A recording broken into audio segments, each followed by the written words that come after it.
बिस्मिल्लाहिर्रहमानिर्रहीम। सज्जनों ते मित्रों, तुसां मकूला तो सुनिया ही होगा कि नीम हकीम खतरा जान।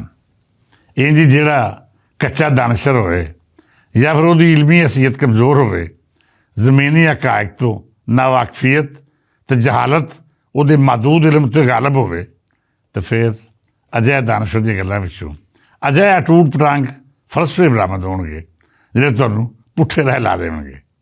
तो जेकर अजिहा बंदा बरीक वारदत पाने का माहिर होवे, उन्होंने अपने झूठां की कहानी सुनाने का वल भी आउंदा होवे, तो फिर समझ लवो कि वह अपनी झूठो झूठ चुड़ाली वाली जाली तारीख तुहाडे सामने इंज पेश करेगा जिवें उहदे हर जुमले पिछे दलील की ताकत मौजूद है। मैं अजकल उज़मा रूमी नूं सुन रहा हाँ। साडे दौर की इस जनानी ने पूरा जोर लाया है कि नवीं नस्ल नूं पंजाबी तो किसी भी तरह बदन करता जाए। मैं पहला भी आख्या सी कि इस खास नस्ल का मसला ज़हनी गुलामी है। ये लोग अपने आप नूं उस इशराफियत का हिस्सा समझते हैं जिहड़ी बराह रास्त उस अंग्रेज़ आका नाल जुड़ी हुई है जिहड़ा इत्थों आप तो चला गया पर अपना कल्चर तो इहो जिहा गंद इत्थे छड़ गया। ये गंद अज खुद दानश्वरी दे इहो जिहा मर्ज़ मुबतला है जिहदी मिसाल अजिहा गटर दी है जिहदा ढक्कन अक्सर गायब रहिंदा है। इहदी बो नाल साडे समाज दे बहुत सारे लोग परेशान भी हुंदे ने ते बहुत सारे ये समझ के गुजारा कर लेंदे ने कि हुण तो साडी जिंदगी का लाजमी हिस्सा इहो गंद ही है। बाज़ अजिहा भी हुंदे ने जिहड़े इस गंद नूं इस करके कबूल करदे ने कि इहदा कोई ना कोई राह ते उस अशराफिया वल जांदा है जिहड़ी दुनिया विच तरक्की दा इस्तारा समझी जांदी है। उज़मा रूमी होरां एक बारी फिर अपने विलाग विच साबित करने की कोशिश की है कि पंजाबी इलम की जबान नहीं, या फिर ये आखना चाहदियां ने कि अजोके वेले विच पंजाबी बोली राहीं तुसीं इलमी हवाले नाल तरक्की नहीं कर सकते। उन्हें यह भी आख्या है कि इस बोली के दानश्वरां ने साइंसी इलम तो दूरी इख्तियार करके जिन्नियां किताबां लिखियां उन्हां विच ना तो साइंसी हवाले ने ते ना ही अजिहा इलम महफूज है जिहड़ा नवीं नस्ल नूं जदीद तरक्की याफ्ता दुनिया दे नाल टोर सके। मैं इस दावे नूं उन्हां दी कम इलमी ते जहालत नाल ही इबारत कर सकदा हाँ। मैं उन्होंने वाज़े अल्फाज दसना चाहता हाँ कि जिहड़ा बच्चा 10वीं तक साइंसी इलूम उर्दू नहीं पढ़ सकता है, की वजह है कि वह सारे का सारा निसाब पंजाबी बोली ना पढ़ सके। हालांकि पंजाबी उसकी मादरी जबान होने के नाल नाल उहदे लाशऊर मौजूद है। जिन्नी मेहनत उन्हें उर्दू पढ़ने ते लाउणी है उस तो कई गुणा घट मेहनत करके वो पंजाबी इलम हासिल कर सकता है। रही गल पंजाबी विच निसाब या साइंसी कुतब की अदम दस्तियाबी के दावे की, तो मैं उज़मा बीबी तो उन्होंने नाल दे अजिहा इकट्ठ दानशरां नूं वाज़े कर देवां कि 1992 तो पंजाबी का साइंसी निसाब मौजूद है।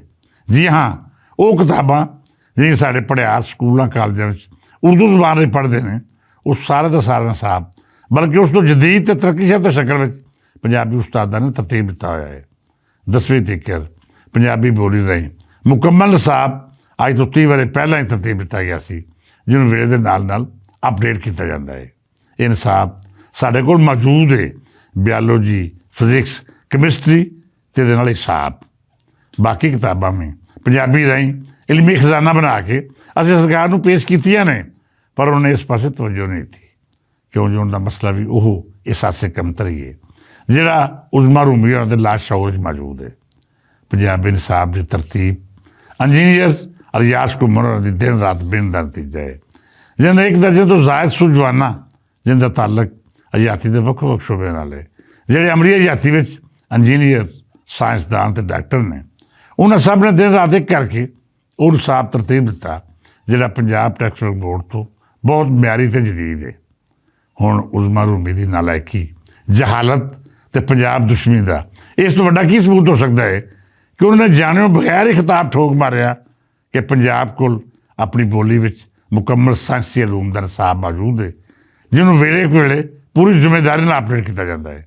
उज़मा रूमी होरी साडे नाल बैठन ते असीं उन्होंने चंगी तरह तसल्ली करा रही है कि पंजाबी बोली खाली शायरी ते कहानी लिखण तक महदूद नहीं, बल्कि इस बोली के जदीद इलूम उर्दू या किसी दूजी जबान की निस्बत ज़्यादा आसानी समझाए तो पढ़ाए जा सकते हैं।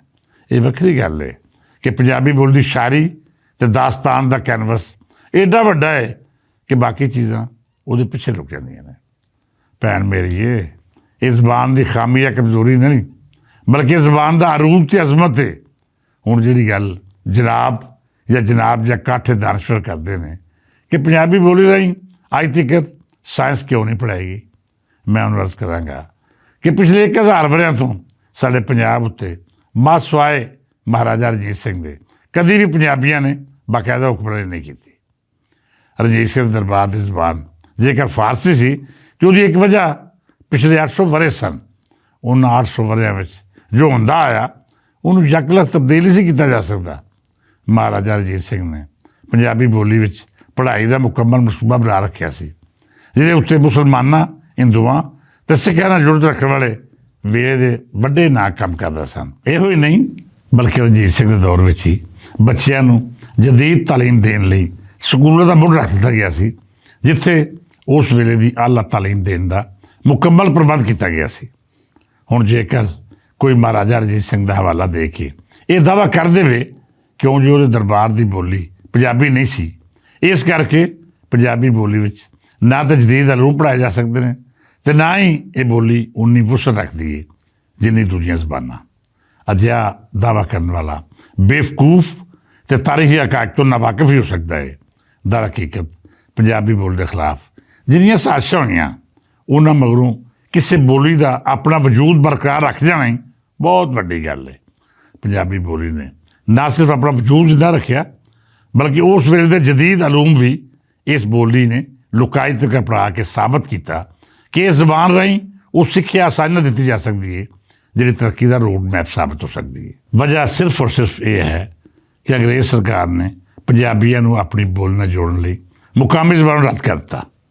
ਪੰਜਾਬੀ ਆਪਣੀ ਬੋਲੀ ਵਿੱਚ ਵੀ ਇਲਮ ਹਾਸਲ ਕਰ ਸਕਦੇ ਸਨ, ਪਰ ਅੰਗਰੇਜ਼ ਨੇ ਸ਼ਰਤ ਰੱਖ ਦਿੱਤੀ ਕਿ ਬੋਲੀ ਸਿਰਫ ਔਰ ਸਿਰਫ ਅੰਗਰੇਜ਼ੀ ਹੋਵੇਗੀ, ਜਿਹਦੇ ਰਾਹੀਂ ਸਰਕਾਰੀ ਨੌਕਰੀਆਂ, ਤਾਲੀਮ ਅਤੇ ਅਦਾਲਤੀ ਨਿਜ਼ਾਮ ਚੱਲੇਗਾ।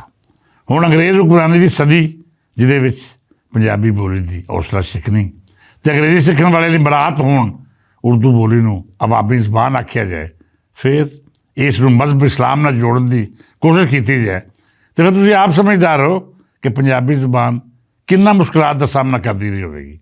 ਬਹਰਹਾਲ ਅੰਗਰੇਜ਼ ਦੌਰ ਵਿੱਚ ਪੰਜਾਬੀ ਬੋਲੀ ਅਤੇ ਪੰਜਾਬ ਦੇ ਲੋਕਾਂ ਨਾਲ ਕੀ ਸਲੂਕ ਕੀਤਾ ਗਿਆ, ਇਹ ਇੱਕ ਮੁਕੰਮਲ ਮੌਜ਼ੂ ਹੈ ਜਿਹਦੇ ਉੱਤੇ ਤਫਸੀਲੀ ਝਾਤ ਪਾਵਾਂਗੇ। ਫਿਲਹਾਲ ਇੰਨੀ ਗੁਜ਼ਾਰਿਸ਼ ਹੈ ਕਿ ਸਾਡੀ ਭੈਣ ਉਜ਼ਮਾ ਰੂਮੀ ਜਦ ਵੀ ਪੰਜਾਬੀ ਬੋਲੀ ਜਾਂ ਰਿਤਲ ਦੇ ਖਿਲਾਫ ਆਪਣੀ ਦਾਨਸ਼ਵਰੀ ਦਾ ਸਾਰ ਕੱਢਣ ਦਾ ਸੋਚਣ, ਪੰਜਾਬੀ ਬੋਲੀ ਲਈ ਕੰਮ ਕਰਨ ਵਾਲੇ ਸੂਝਵਾਨਾਂ ਨਾਲ ਜ਼ਰੂਰ ਡਿਸਕਸ ਕਰ ਲਿਆ ਕਰਨ।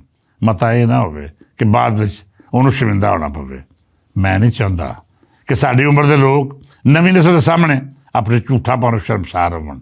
ਅੱਜ ਲਈ ਇੰਨਾ ਹੀ, ਕੱਲ੍ਹ ਫਿਰ ਇਸ ਮੌਜੂ 'ਤੇ ਮਜ਼ੀਦ ਗੱਲ ਕਰਾਂਗੇ। ਇਸ ਦੁਆ ਨਾਲ ਇਜਾਜ਼ਤ ਦਿਓ ਕਿ ਰੱਬ ਸੱਚਾ ਪੰਜਾਬ ਦੇ ਖਿਲਾਫ ਸਾਜ਼ਿਸ਼ਾਂ ਕਰਨ ਵਾਲੇ ਨੂੰ ਨੇਕ ਹਦਾਇਤ ਦੇਵੇ, ਤਾਂ ਜੋ ਆਪਣੇ ਅੰਦਰ ਦਾ ਬੁਗ਼ਜ਼ ਇਸ ਧਰਤੀ ਦੇ ਨਾਲ ਜੁੜ ਰੱਖਣ ਵਾਲੀ ਬੋਲੀ ਤੇ ਰਿਤਲ ਦੇ ਖਿਲਾਫ ਕੱਢਣ ਦੀ ਬਜਾਏ ਉਹ ਉਸਦੇ ਨਾਂ ਲੈਣ। ਸਾਡਾ ਵਸਦਾ ਰਹੇ ਪੰਜਾਬ, ਜਿਉਂਦੇ ਰਹਿਣ ਇਸ ਧਰਤੀ ਦੇ ਲੋਕ। ਇਜਾਜ਼ਤ ਦਿਓ, ਫਿਰ ਮਿਲਾਂਗੇ। ਰੱਬ ਰੱਖਾ।